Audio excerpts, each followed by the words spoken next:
नमस्कार, hornbill TV में आपका स्वागत है और मैं आपके साथ प्रिया बेस्ट। बुलेटिन की शुरुआत करेंगे इस वक्त की बड़ी खबर के साथ। उत्तराखंड में आपदा प्रबंधन को लेकर टेबल टॉप एक्सरसाइज आज रखी गई है। प्रदेश के 5 जिलों में बाढ़ जल भराव को लेकर मॉकड्रिल का आयोजन किया जा रहा है। हरिद्वार, उधम सिंह नगर, नैनीताल में मॉकड्रिल का आयोजन किया जाएगा।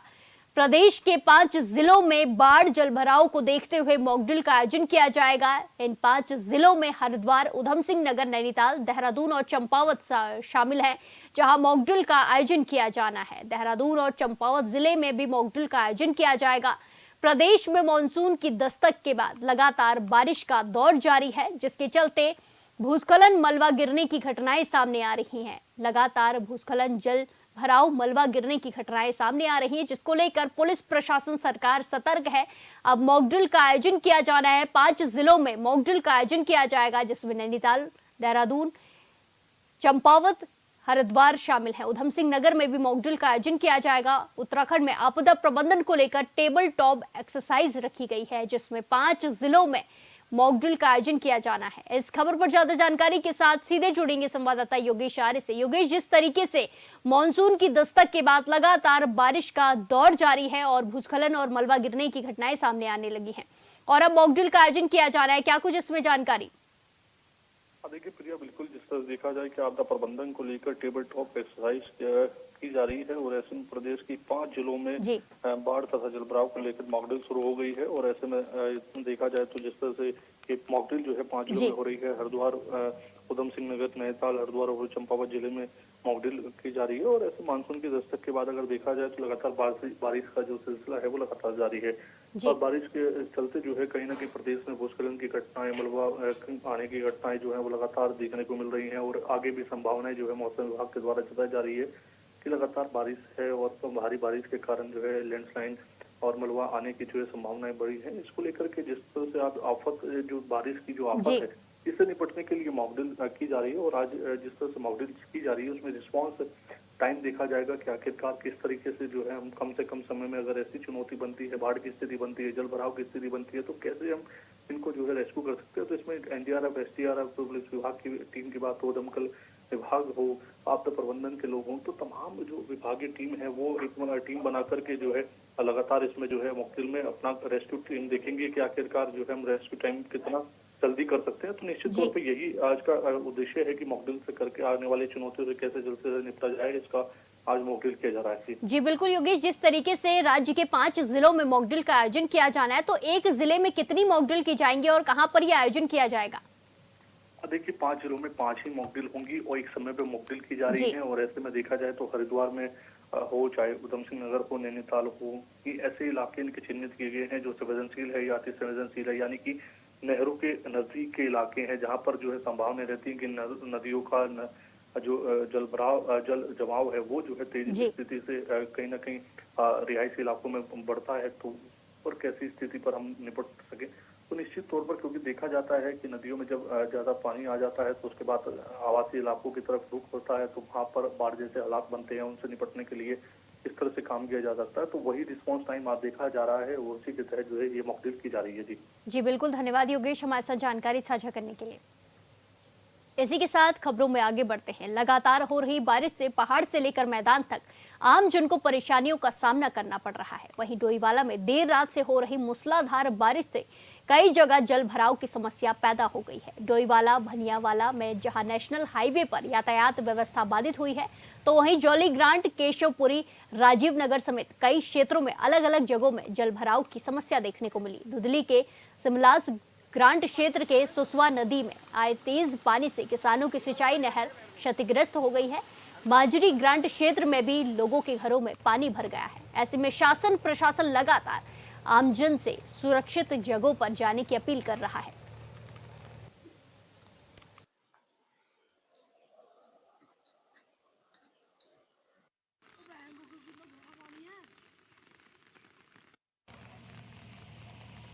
हमारे घर में रात भर से भाई बारिश पड़ रही बहुत ज्यादा, और बारिश पड़ने की वजह से पूरा हम तो सो रखे थे, हमारे किराएदार ड्यूटी से आया तो उसने हमें फ़ोन किया कि पूरे घर में पानी घुस रखा, तुम कहाँ सो रहे थे। फिर उठे देखा तो यहाँ पूरा पानी सारा अंदर तक पानी, बच्चे भी डर के सहने हुए बैठे हुए पूरे हमारे। तो यहाँ कोई निकासी नहीं है, कुछ नहीं है। अगर निकासी होती तो चलो पानी निकल जाता, लेकिन यहाँ पानी जाने का कोई समाधान ही नहीं है। पूरी नालियाँ लोगों ने बंद कर दी इधर पीछे, इस वजह से पानी जा नहीं रहा। तो हमें बहुत परेशानी हो रही है, समाधान करो हमारा भैया। हम आप लोग से यही विनती करते हैं, अगर स्विच खुले होते तो अभी करंट लग के सारे परिवार नुकसान में आ जाते। वो तो एकदम से उठ गया, तो फिर हमने प्रधान से लेके बंद करवाए, लाइट बंद करवाई। भाई साहब जो है रात बारिश हुई, जब बहुत भयंकर बारिश हुई है ना, रात से मतलब मैं 4 बजे से कहूँगा 4 बजे से जो है बहुत तेज़ बारिश हो रही है। और यहाँ पर जो है ये सारा पानी जो है NH 72 जो कभी ये हाईवे बना था, तो NH 72 का जो नाला था यहाँ पे पहले ज़मीन के लिए पानी आता था, लेकिन अब यहाँ ज़मीन तो है नहीं किसी की, तो ये नाला जो है यहाँ पे बंद होना था। वो लोगों ने उसके प्रधान जी से गुहार भी लगाई थी कि ये नाला यहाँ से बंद कर दिया जाए, हमारी खेती नीचे ख़त्म हो गई। तो प्रधान जी ने उसने संज्ञान नहीं लिया। तो अब ये नाले का जो सारा पानी है ऊपर का, बरसात का जैसे भी पानी आ रहा है ये, तो ये नाले से होता हुआ हमारे घरों में आ रहा है, हमारे घरों में घुस रहा है। और इसने जो है यहाँ पर जो है आपदा की स्थिति ले ली है। यहाँ पे हमारी जान माल का खतरा है, हमारे पशु, हमारे घर, हमारे सारा नुकसान हो रहा है। घरों में पानी जा रहा है, लोगों के 2-2 फीट घर में पानी घुस गया है, बताओ। कैबिनेट मंत्री गणेश जोशी ने देहरादून के वार्ड 6 दून विहार में मसूरी देहरादून विकास प्राधिकरण की अवस्थापना निधि के तहत निर्मित सामुदायिक भवन का लोकार्पण किया, जिसकी लागत 82 लाख रुपए है। इस मौके पर उन्होंने भवन परिसर में फलदार वृक्ष का रोपण किया और क्षेत्रवासियों से भी ज्यादा से ज्यादा वृक्षारोपण करने का आह्वान किया गया। इसके अलावा मंत्री ने सामुदायिक भवन का नाम डॉक्टर श्यामा प्रसाद मुखर्जी के नाम पर रखने की घोषणा की है। कैबिनेट मंत्री ने कहा कि सरकार का लक्ष्य समाज के अंतिम पंक्ति में खड़े व्यक्ति तक विकास की पहुंच सुनिश्चित करना है।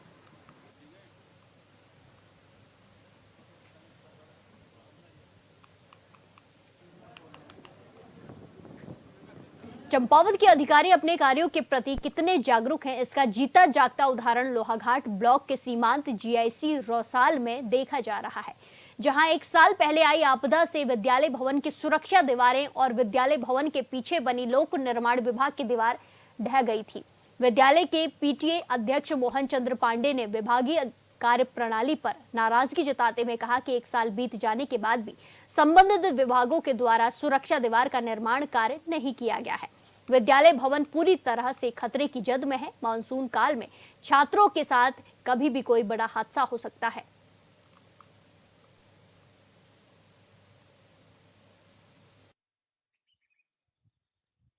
मैं मोहनचंद पांडे PTA अध्यक्ष राजकीय इंटर कॉलेज रौसाल। राजकीय इंटर कॉलेज रौसाल की जो प्रांगण की दीवार है वो वर्ष 21-22 में वो दीवार बनाई गई थी, लेकिन 21-22 में जो आपदा आई थी बनाने के तुरंत बाद वह दीवार ध्वस्त हो गई थी। उसके बाद फिर उसे 24-25 में दोबारा बनाया गया, लेकिन सितंबर माह में जो आपदा आई थी, आपदा में वह दीवार फिर से ध्वस्त हो गई, पूर्ण रूप से ध्वस्त हो गई थी। और जो जहाँ पर वो प्रांगण की दीवार है उसके जो नीचे करीब 5 से 7 मीटर नीचे कक्षाएँ संचालित होती हैं, जिसमें छोटे छोटे 6-7-8 के बच्चे व 9-10 की क्लासें उसमें संचालित होती हैं। अगर कोई पत्थर वहाँ से गिरता है तो उसमें बच्चों के चोटिल होने की और घटना घटने की संभावना है। और हमने जो है जब यह दीवार गिरी थी उसके तुरंत बाद आपदा कंट्रोल को और जो विभाग हैं उनको लिखित रूप में सूचित कर दिया था, लेकिन अभी तक उसकी कोई सुध नहीं ली गई है। और एक दूसरी दीवार जो PWD की है, ठीक जो पीछे से दीवार PWD की रोड है उसकी जो दीवार है वह गिरकर प्रांगण में आ गई है। और जो उसकी भी हमने जो है तुरंत, जो सितंबर माह में आपदा आई थी उस समय तुरंत उनको सूचित कर दिया गया था, विभाग को भी सूचित कर दिया गया था और आपदा को कंट्रोल में भी उसको सूचित कर दिया गया था। लेकिन अभी तक जो है न तो उसके पत्थर उठाए गए हैं न वह दीवार बनाई गई।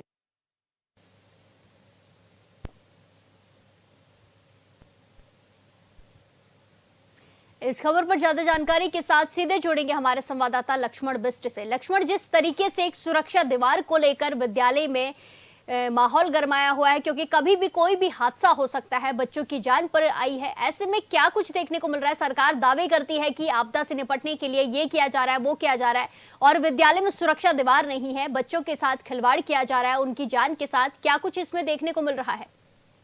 जी प्रिया, मैं बताना चाहूंगा ये जो मामला है चंपावत जिले के जो लोहाघाट विधानसभा क्षेत्र, वहाँ के जो सीमा नेपाल सीमा से लगा क्षेत्र है रौसाल, तो वहाँ जो राजकीय इंटर कॉलेज है, जो राजकीय इंटर कॉलेज की जो सुरक्षा दीवार थी वो पिछले वर्ष आई आपदा में जो है ढह गई थी, और पीछे पीडब्ल्यूडी लोक निर्माण विभाग की सड़क है उसकी दीवार भी ढह गई थी।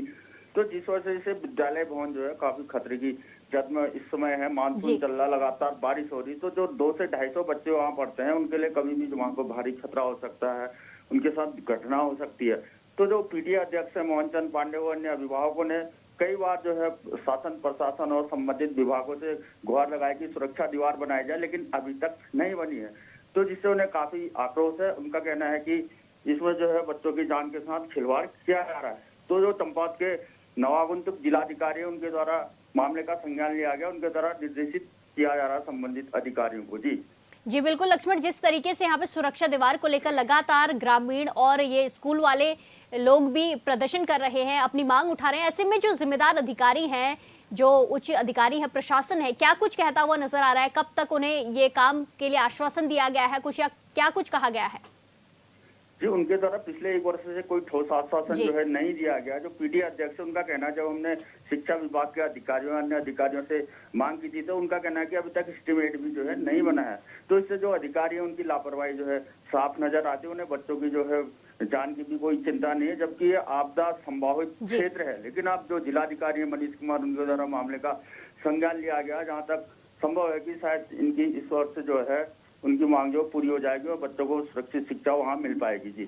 जी बिल्कुल लक्ष्मण, जिस तरीके से पिछली बार आपदा आई थी और ये दीवार गिर गई थी, तो ऐसे में बिल्कुल ये जायज सी बात है कि कभी भी बड़ा हादसा हो सकता है। देखना होगा कि कब प्रशासन की नींद खुलेगी और कब जाकर इस समस्या का समाधान होगा। धन्यवाद हमारे साथ जानकारी साझा करने के लिए। पंचायत चुनाव अधिसूचना जारी होने के बाद चंपावत जिले में जिला निर्वाचन अधिकारी डीएम मनीष कुमार के निर्देश पर पंचायत चुनाव की तैयारियों में तेजी आ गई है। रविवार को मुख्य विकास अधिकारी चंपावत डॉक्टर जीएस खाती ने लोहाघाट ब्लॉक कार्यालय में चल रही चंपावत पंचायत चुनावों की तैयारी का जायजा लिया और रिटर्निंग ऑफिसर और सहायक रिटर्निंग ऑफिसर को चुनाव संबंधित दिशा निर्देश दिए। इस दौरान मुख्य विकास अधिकारी के द्वारा पंचायत चुनाव के लिए बनाए जा रहे स्ट्रांग रूम, काउंटिंग टेबलों और सुरक्षा संबंधित व्यवस्थाओं का जायजा लिया गया। मुख्य विकास अधिकारी जीएस खाती ने बताया कि 30 जून से पंचायत चुनाव की प्रक्रिया शुरू हो जाएगी। आज निरीक्षण के दौरान नामांकन फॉर्म, बिक्री काउंटर, मतपेटियां रखने के लिए बनाए जा रहे स्ट्रांग रूम और काउंटिंग टेबलों की व्यवस्था का जायजा लिया गया है।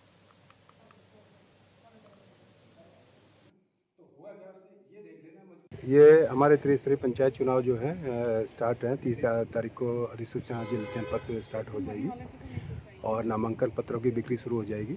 उसके बाद हम लोग जो है अभी आगे के चरण की भी हम अभी चर्चा कर रहे थे कि नॉमिनेशन की व्यवस्था देख रहे थे। पूर्ण व्यवस्था पूर्ण है। नॉमिनेशन पत्र या नामांकन कैसे लेंगे, कहाँ पे काउंटिंग होगी, उसके बारे में आज जायका लिया। तो यहाँ पे उपयुक्त पाया गया कि रिटर्निंग ऑफिसर साथ में थी और जो है बीडीओ साथ में है।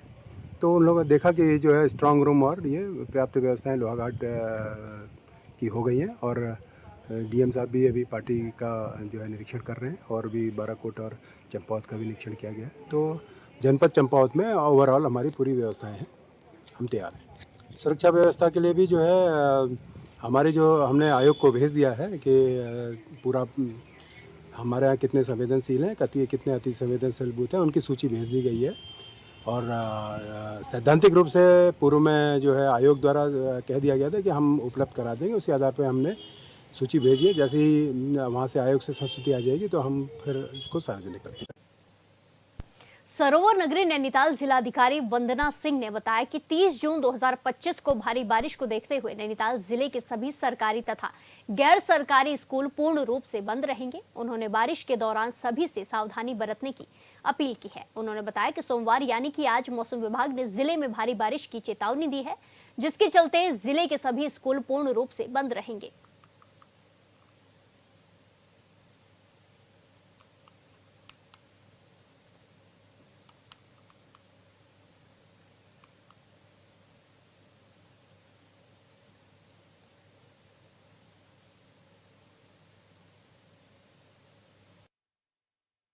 इसी के साथ खबरों में आगे बढ़ते हैं। रुड़की के सिविल लाइन कोतवाली क्षेत्र में हुए सड़क हादसे में एक युवती की मौके पर ही मौत हो गई। बताया गया कि अपने ऑफिस जा रही युवती को तेज रफ्तार कार ने टक्कर मार दी, जिससे उसने मौके पर ही दम तोड़ दिया। सूचना पर पहुंची पुलिस ने शव को कब्जे में लेकर पोस्टमार्टम के लिए भेज दिया है और जांच में जुट गई है।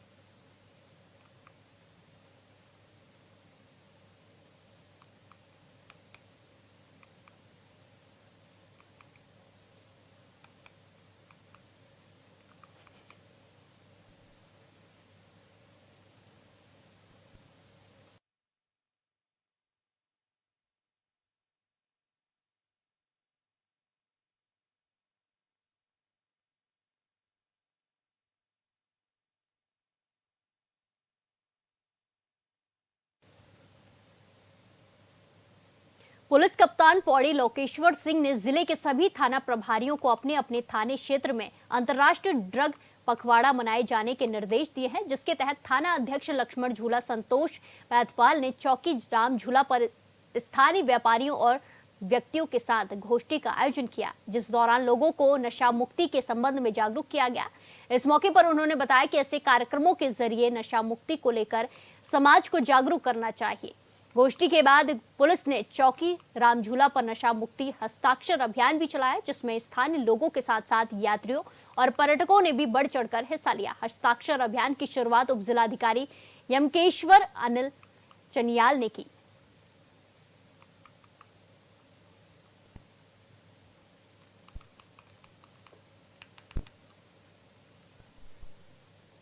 टिहरी के घनसाली से बीजेपी विधायक शक्तिलाल शाह से हॉर्नबिल टीवी ने खास बातचीत की है, जिसमें उन्होंने कहा कि भारी बारिश की वजह से भूस्खलन हो रहा है। यात्रियों की सुरक्षा सरकार की प्राथमिकता है। पहाड़ों में मौसम कब बदलेगा ये कहना मुश्किल है। उन्होंने कहा कि ज्यादा खतरा होने पर चारधाम यात्रा रोक दी जाती है। वहीं सरकार की उपलब्धियों को गिनाते हुए विधायक ने कहा कि विकास कार्यों पर सीएम धामी खुद गंभीर है। बीजेपी सरकार में किसानों की आय बढ़ रही है। आज पहाड़ की महिलाएं भी कमाई कर रही हैं। शक्तिलाल शाह जी हमारे साथ मौजूद हैं। विधायक जी, चारधाम यात्रा जारी है और बड़ी संख्या में तीर्थयात्री पहुंच भी रहे हैं। किस तरह की तैयारियां आप देख रहे हैं, क्योंकि हादसों का दौर भी लगातार बढ़ता हुआ अब नजर आने लगा है यात्रा पर? देखिए, यात्रा निश्चित बहुत अधिक संख्या में लोग श्रद्धालु आ रहे हैं, लेकिन मैं बहुत ईमानदारी से कहूँ तो माननीय मुख्यमंत्री जी पर डे मॉनिटरिंग करते हैं। हम लोग भी उस विषय पे बहुत गंभीर रहते हैं। यात्रा में हमारा प्रयास है कि लोगों को किसी प्रकार की असुविधा ना हो। ये ज़रूर है कि ये पहाड़ी क्षेत्र है, यहाँ पे बारिश का कुछ पता नहीं चलता, लेकिन उसके तत्पश्चात भी हमारे पूरा प्रयास है सरकार का कि किसी भी यात्री को किसी प्रकार की कोई परेशानी ना हो। लगातार ये भी देखा जा रहा है कि मॉनिटरिंग भी आप लोग करते हैं और अधिकारियों को भी दिशा निर्देश देते हैं, लेकिन बावजूद इसके जो हादसे बढ़ते हैं उसका कारण क्या आप लोग मान रहे हैं और क्या कुछ व्यवस्थाएं कर रहे हैं कि हादसों में कमी आए? देखिए, पूरा हम ध्यान रखते हैं, लेकिन मैंने कहा ना कि ये थोड़ा सा है कि ये पहाड़ी क्षेत्र है और वैसे भी हमारी ये घाटी विशेषकर पहाड़ी जो क्षेत्र है हमारे, चाहे वो केदारनाथ का हो, चाहे बद्रीनाथ का हो, चाहे और भी क्षेत्र हमारे गंगोत्री का हो, यहाँ मौसम कब करवट बदल दे कब कुछ पता नहीं लगता। जबकि मौसम विभाग की तरफ से भी हमें समय समय पर दिशा निर्देश सब लोगों को मिलते रहते हैं, हम देखते रहते हैं, हम पूरी तैयारी में रहते हैं, लेकिन कुछ विषय सडनली हो जाते हैं, वो थोड़ा सा दुखद है। आपके क्षेत्र में किस तरह के विकास कार्य भी चल रहे हैं, क्योंकि पिछले दिनों भी देखने में आया था कि आपके क्षेत्र में भी भारी भूस्खलन जैसी स्थिति बनी थी, आपदा जैसे हालात बने थे। अब किस तरह के हालात है क्षेत्र में और व्यवस्थाएं किस तरह की जा रही हैं? निरंतर मेरे द्वारा और डीएम साहब के द्वारा निरंतर 3 महीने 2 महीने में बैठकें होती हैं। हम कार्यों की मॉनिटरिंग करते हैं और मैं कहूँ स्पष्ट शब्दों में कहूँ कि जैसे बूढ़ा केदार में है काम चल रहा है और अपने गुत्तू में हमने आज भी मैंने अभी सुना विभाग के लोगों से मुझे फ़ोन आ रहा था कि जहाँ जहाँ काम रुके थे उन कामों के हमने टेंडर प्रक्रिया शुरू कर दी और जो अवशेष कार्य उनको पूरा करें। विस्थापन के लिए हमने पूरा एक नया गांव तिनगट के नाम से बसाया, जिसका नाम ही हमने नया तिनगट दिया। वहाँ हम लोगों ने विस्थापन की सेकंड किस्त भी जारी कर दी और निरंतर काम चल रहे हैं। जहाँ रह गया उनके लिए हम निरंतर अपने सचिव लोगों से, माननीय मुख्यमंत्री जी से, अपने ज़िले के जिलाधिकारी जी से हम बैठते हैं, बात करते हैं और जो काम रह गए हैं उनको ताकि समय पर पूरा हो सके, ये हमारा प्रयास रहता है।